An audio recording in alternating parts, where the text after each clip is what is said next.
Now to federal politics, where both sides are gearing up for the final week of campaigning in an election that's still too close to call. After a day in Sydney's West, opposition leader Tony Abbott has headed to Western Australia, where the coalition hopes to pick up seats. This weekend, the Prime Minister, Julia Gillard, flies to Brisbane for the Labor Party's election launch. It's in Queensland that Labor pollsters fear the government could lose critical seats after the abrupt departure of the former Labor leader Kevin Rudd. This report on day 28 of the election campaign from Matt Peacock. We have 30 laptops, and when we all view the same website, it can become a bit slow. What are your party's plans for high speed? They're a very smart class, aren't they? Both sides of politics were emphasising education today, and both were offering fistfuls of dollars. Labor's promising $354 million for job training, including tax-free cash bonuses to encourage apprentices. At the end of their first 12 months, they receive $1,000.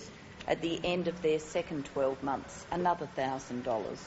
When they finish their third year, $1,200, and when they have completed, $1,500.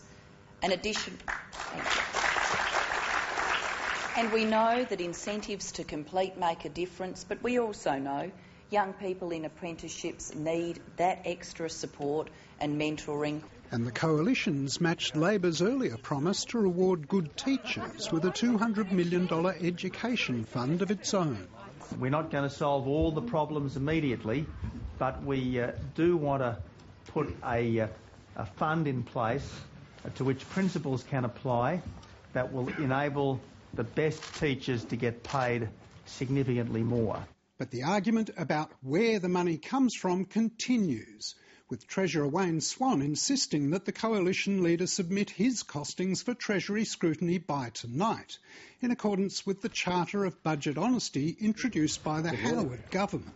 What we've had today is a series of dog-ate-my-homework excuses from the Liberals as to why they will not submit their proposals to the Treasury finance process. I'll tell you why they won't submit them, because there are huge cost blowouts which are a threat to the surplus. All of our policies will be independently costed, and the independent verdict on our policies will be released, but unless the government takes appropriate action against this criminal leak, we cannot trust this government to do the job properly. The government's case itself seemed to be weakened by the admission that some of its promises, yet to be announced, also might not be submitted. There will always be some policies that will be announced next week. That happens and was envisaged within the Charter. Some of those may be or may not be costed. This morning, Wayne Swan gave the coalition an ultimatum to deliver all its policies to Treasury by 5:30 today. I say to Mr Swan, why aren't you keeping to that ultimatum yourself? Today's announcement from Mr Abbott is nothing more, nothing less than when it comes to education, it's cut, cut, cut. We have had the guts to say to the Australian people, look, we will spend this extra money, but it is going to be affordable, and it's going to be affordable because here are the spending reductions that will fund it. G'day, hi, how are you? Later in the day, Prime Minister Julia Gillard intensified her attack on what she called the coalition's billion-dollar cuts. What he's talking about is cutting our Computers in Schools program so tens of thousands of kids around the country would miss out.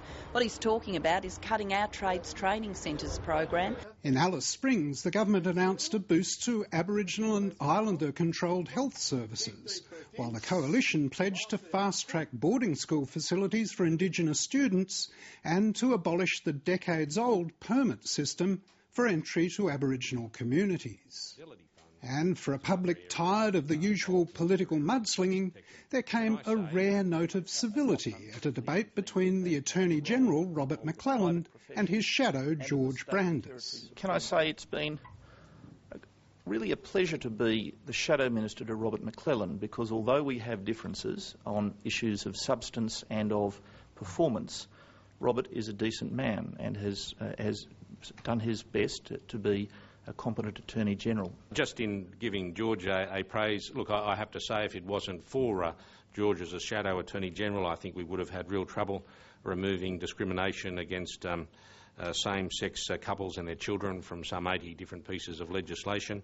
I think we would have also had difficulty passing, really, which was quite historic, a law to prohibit capital punishment. With past Prime Ministers still making cameo appearances on the campaign trail, a weekend television appearance to come from Kevin Rudd could cut either way. How are you? I'm fine. All things must end. Yeah, sometimes sooner than you think. As both sides gear up for the final frantic week of their campaigns, it's still anybody's race, with even the prospect of a hung parliament, with the Greens and independents like Rob Oakeshott holding the balance of power. The big issue for the next 3 years in the parliament will be stability and will be whether a parliament can actually deliver outcomes. And so the makeup of the lower house and the upper house is going to be critical.